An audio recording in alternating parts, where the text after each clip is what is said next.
Vancouver police are looking for two men after a woman was sexually assaulted on the Burrard Street Bridge. Greg Harper joins us live from the bridge now with the very latest. Greg? Good morning, Jody. An alarming incident, that is for sure. It happened early Sunday morning, close to 3 a.m. That's when police say a 23-year-old woman was walking south on the east side of the Burrard Street Bridge when she heard two men calling at her from the other side of the bridge. They ended up crossing the barricade, the traffic lanes, and that's when a man approached her from behind, pushed her up against the railing, and allegedly groped her. The woman was able to fight off her attacker. She ran to a nearby taxi. That's when she called police. So now Vancouver police are looking for two men. One man described as a South Asian in his mid-30s, 6 feet, with a slim build and short brown hair. He has a Punjabi accent. The second suspect has a similar description, but about 5'7". Police are asking anybody who may have saw anything very early on Sunday morning. Again, it was just around 3 a.m. To give them a call. Jody? Certainly a disturbing incident. Thanks so much. Greg Harper reporting live this morning from the Burrard Street Bridge. In other news, police believe mental illness could have played a role in a pair of troubling incidents in East Vancouver over the weekend. A 61-year-old man faces charges of attempted kidnapping, assault, and uttering threats. He allegedly tried to abduct an infant from a stroller at a commercial drive market near East 7th Avenue.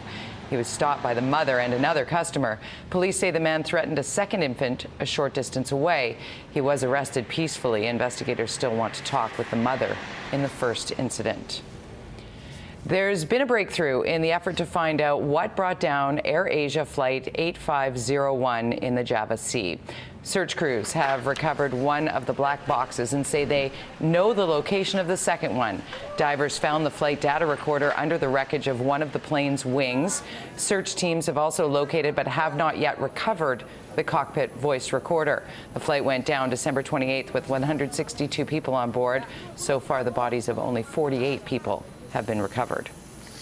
10,000 extra troops are being deployed in France after last week's terror attacks. They will focus on protecting the most sensitive locations.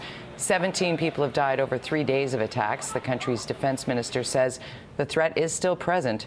An estimated 1 million people took part in a huge rally for unity on the streets of Paris yesterday, alongside dozens of dignitaries from countries around the globe. Hundreds of people took part in another big demonstration in downtown Vancouver.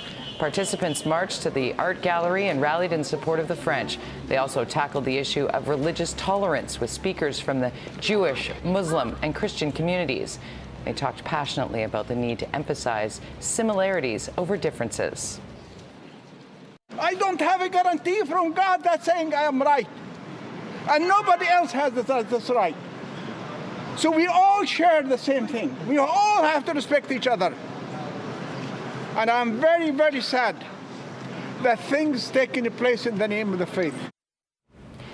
Yesterday also saw other large rallies across Canada, including Toronto, Montreal, and Quebec City. The daughter of a Surrey murder victim is speaking publicly 3 years after his death. Patrick Martin was found badly beaten in a red blanket in Whalley. He later died in hospital. Police think Martin was attacked somewhere else and dumped in the alley.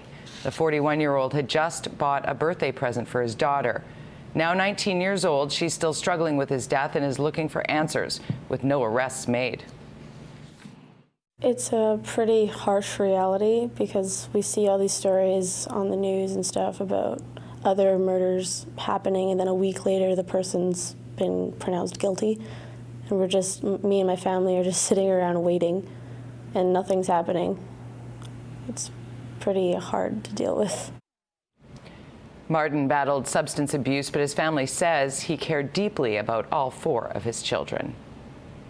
A science project by a group of students in Kamloops has finally arrived at the International Space Station. Their Crystals experiment is on board the SpaceX Dragon capsule, which docked earlier today, loaded with groceries and supplies. The grade 8 students had to rebuild the project after the original was destroyed in a rocket explosion in October. The launch was then delayed a week. It finally launched from Florida on Saturday.